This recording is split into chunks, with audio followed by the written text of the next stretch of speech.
3.07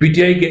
اچھا، اس سول نافرمانی کی تحریک کے دوران اس مرتبہ بھی عمران خان کے زمان پارک بنی گالا کے اور عمران خان کی بہنوں کے گھروں کے بجلی کے، ٹیلی فون کے، گیس کے بل جمع کیے گئے۔ پی ٹی آئی کی تمام ٹاپ ٹیئر لیڈرشپ نے بھی بجلی کے، گیس کے، ٹیلی فون کے، پانی کے، تمام جو یوٹیلیٹیز ہوتی ہیں ان کے بل ادا کیے، تو پھر سول نافرمانی کہاں گئی؟ اور پھر پی ٹی آئی کی جو انٹرنیشنل چیپٹر کے یو ایس اے سے تعلق رکھتے ہیں، انہوں نے بھی پارٹی فنڈ میں ڈالر بھیجے، اور پھر برطانیہ سے بھی کچھ ڈالر آئے، اور پھر پی ٹی آئی کے جو انٹرنیشنل چیپٹر سے تعلق رکھتے ہیں رہنما، انہوں نے اپنے عزیز و اقارب کو بھی پیسے بھیجے ہیں۔ اس کے شواہد موجود ہیں۔ اگر یہ ہوا ہے تو پھر وزیر اعظم کی طرف سے یہ کہنا درست بنتا ہے کہ کل تک جو پاکستان کی معیشت کو ڈیریل کرنے کی بات کرتے تھے، پاکستان کی معیشت کے پہیے کو جام کرنے کی بات کرتے تھے، عوام نے ان کی اس سازش کو بری طرح سے ناکام کر دیا ہے، اور پھر بنتا ہے کہ وہ قوم کو مبارکباد پیش کریں۔ اب ناظرین، ہم بات کر لیتے ہیں سب سے اہم اور مذاکرات کے حوالے سے۔ اس وقت مذاکرات کا معاملہ مکمل طور پر ختم ہو چکا ہے، اور اب سوال یہ پیدا ہوتا ہے کہ کیا ہم سب کو مل کر کہہ دینا چاہیے کہ انا للہ و انا الیہ راجعون۔ حکومت نے مذاکرات کی ناکامی کی ذمہ داری پی ٹی آئی پر عائد کر دی ہے، اور پی ٹی آئی نے مذاکرات کی ناکامی کا بوجھ حکومت کے کاندھوں پر ڈال دیا ہے۔ اس کے علاوہ اگر آپ دیکھیں تو پی ٹی آئی کی قیادت کو اس وقت اندازہ ہوا جب اسپیکر قومی اسمبلی ایاز صادق نے ان پر مذاکرات کے حوالے سے عائد کیے جانے والے الزامات کا سخت رد عمل ظاہر کیا، اور انہوں نے بہت ساری باتیں کی جو میں 2 پروگرامز میں آپ کو بتا چکا ہوں۔ تو اس کے بعد پھر حکومت نے جو رد عمل دیا، اس کے بعد پھر پی ٹی آئی نے یو اے ای اور مریم نواز کے حوالے سے جو ٹرولنگ شروع کی، اس کے بعد سے پی ٹی آئی کے لوگوں کو اندازہ ہو گیا کہ یہ مذاکرات کہاں سے ناکام ہوئے ہیں۔ جی ناظرین، مذاکرات عمران خان کی طرف سے ناکام ہوئے، اور عمران خان کے ایما پر جو ان کا ٹویٹر ہینڈل یوز کرتے ہیں بیرون ملک پی ٹی آئی کے رہنما، ان کی طرف سے ایک منصوبہ بندی کے تحت ان مذاکرات میں رکاوٹ پیدا کرنے کی کوشش کی گئی۔ تو اس حوالے سے اب بہت بڑی چیزیں آگے میں آپ کو بتاتا ہوں، لیکن اس وقت میں آپ کو بتا دوں کہ پی ٹی آئی کے رہنما شوکت یوسفزئی نے کیا کہا ہے۔ شوکت یوسفزئی نے کہا ہے کہ حکومت اور پی ٹی آئی مذاکرات کا تیسرا دور شاید آخری ہو، کیونکہ حکومت سنجیدہ نہیں ہے۔ حکومت اب بیک فٹ پر جا رہی ہے، اور بانی پی ٹی آئی پہلے کہہ چکے تھے کہ حکومت کے پاس اختیارات نہیں ہے۔ اختیار ہے تو بانی پی ٹی آئی سے مذاکراتی کمیٹی کی ملاقات کیوں نہیں کرائی جاتی؟ اچھا ہوا کہ پی ٹی آئی نے مذاکرات کر کے حکومت کو بے نقاب کر دیا۔ حکومت مذاکرات سے خوفزدہ لگ رہی ہے، اور اسٹیبلشمنٹ کو اب سمجھ آ جانا چاہیے کہ نون لیگ اور پیپلز پارٹی ملک پر بوجھ ہے۔ تو مطلب اب پی ٹی آئی کو اچھی طریقے سے اندازہ ہو چکا ہے کہ اب ان کو یہاں سے کچھ نہیں ملنے والا، اور ان کو اب یہ بھی اندازہ ہو گیا ہے کہ پی ٹی آئی مکمل طور پر سوشل میڈیا اور وکلا کے ہاتھوں ہائی جیک ہے۔ جس طرح شیر افضل مروت اور سلمان اکرم راجہ کے بیچ میں جھڑپیں ہو رہی ہیں، تو میں ہو رہی ہے، سوشل میڈیا سے جنگ نکل کر الیکٹرانک میڈیا تک آ گئی ہے، تو میرے خیال میں آگے بھی بہت کچھ ہوگا۔ تو اب کیا یہ مذاکرات بحال ہو سکتے ہیں؟ اس حوالے سے بہت اہم ترین معاملہ ہے، وہ میں آپ کو بتاتا ہوں، لیکن سب سے پہلے میں آپ کو بتا دوں کہ انصار عباسی صاحب نے اسٹوری کی ہے، اور وہی الزامات تقریباً آج کی جنگ اخبار میں انہوں نے دی ہے، وہی الزامات دہرائے ہیں جو 2 روز پہلے میں نے آپ کو بتائے تھے کہ عمران خان نے شہباز شریف کو chief of army staff general Asim Munir کا اردلی کہا ہے، اور شہباز شریف عمران خان نے chief of army staff general Syed Asim Munir کو یحییٰ خان، ایوب خان، جنرل پرویز مشرف، جنرل ضیاء الحق سے بھی بدترین ایک آمر اور ڈکٹیٹر ظاہر کرنے کی کوشش کی ہے۔ اور اس کے علاوہ جو ایک ٹویٹ تھا جس میں انہوں نے وارننگ دی تھی کہ اگر تیسری بیٹھک میں بھی جوڈیشل کمیشن تشکیل نہ پایا تو وہ مذاکرات سے اٹھ جائیں گے، تو میرے خیال میں حکومت نے ان کو پہلے ہی مذاکرات سے اٹھا دیا ہے۔ تو بہرحال انصار عباسی صاحب نے اس حوالے سے اسٹوری کی، اور اس اسٹوری کا جو بیسک بنیاد ہے وہ ہے اپنا سینیٹر عرفان صدیقی۔ تو انہوں نے سینیٹر عرفان صدیقی سے بات کی ہے، کیونکہ حکومتی جو ٹیم ہے اس کے ترجمان ہے سینیٹر عرفان صدیقی۔ تو سینیٹر عرفان صدیقی نے کہا کہ ہم اب تک یہ بات نہیں سمجھ سکے کہ عین مذاکراتی عمل کے دوران بانی P T I Imran Khan نے اتنا سخت اور اتنا تلخ ٹویٹ کیوں کیا۔ انہوں نے ایک مرتبہ پھر حمود الرحمان کمیشن یاد دلایا، ایک مرتبہ پھر یحییٰ خان کا حوالہ دیا، ایک مرتبہ پھر موجودہ صورتحال کو یحییٰ خان کے دور سے تشبیہ دی، وزیر اعظم شہباز شریف کو جنرل عاصم منیر کی کٹ پتلی اور اردلی قرار دیا۔ ٹویٹ نہ صرف مذاکراتی عمل پر مہلک حملہ ہے بلکہ اس نے حکومتی مذاکراتی ٹیم کی مخلصانہ کوششوں کو بھی شدید نقصان پہنچایا ہے۔ اس طرح کی بات کی کسی جماعت یا رہنما یا کارکن کی طرف سے ٹویٹ کی جا سکتی ہے، لیکن عمران خان کی طرف سے ایسی بات بہت تکلیف دہ ہے۔ مذاکراتی عمل کا آغاز ان کے اصرار پر ہوا، ان کی طرف سے 5 دسمبر کو کمیٹی بنی۔ اب اگر عمران خان خود ہی اس طرح کے ٹویٹ کریں گے تو اس کا کیا مطلب لیا جائے؟ تصور کریں اگر ایک ایسا ٹویٹ وزیر اعظم صدر زرداری، بلاول بھٹو یا میاں نواز شریف کی طرف سے آتا تو پی ٹی آئی کیا قیامت کھڑی کر دیتی؟ وہ ہرگز مذاکرات جاری نہ رکھتی۔ عمران خان کے ٹویٹس مذاکراتی عمل کے لیے بڑا خطرہ ہے اور یہ بندہ نہ ہوتے ہوئے بھی مذاکرات جاری رکھا جائے۔ عمران خان کی ٹویٹس مذاکراتی عمل کے لیے بڑا خطرہ ہے اور یہ بند نہ ہوئے تو مذاکرات جاری رکھنا مشکل ہو جائے گا۔ غلطی کی میں معافی چاہتا ہوں۔ اچھا، اس کے علاوہ جب انہوں نے فواد چودھری سے رابطہ کیا تو فواد چودھری نے کہا کہ انہوں نے عمران خان سے کہا کہ پی ٹی آئی کو افراد کی بجائے مسائل پر توجہ دینے اور فوج اور اس کی اعلیٰ کمان کے ساتھ کشیدگی کم کرنے کی ضرورت ہے تاکہ سیاست میں منصفانہ جگہ ملے۔ فواد چودھری کا کہنا تھا کہ انہوں نے عمران خان سے پارٹی اور اسٹیبلشمنٹ کے درمیان کشیدگی کم کرنے کے لیے بیرون ملک سے اپنے ایکس یعنی سابق ٹویٹر اکاؤنٹ کا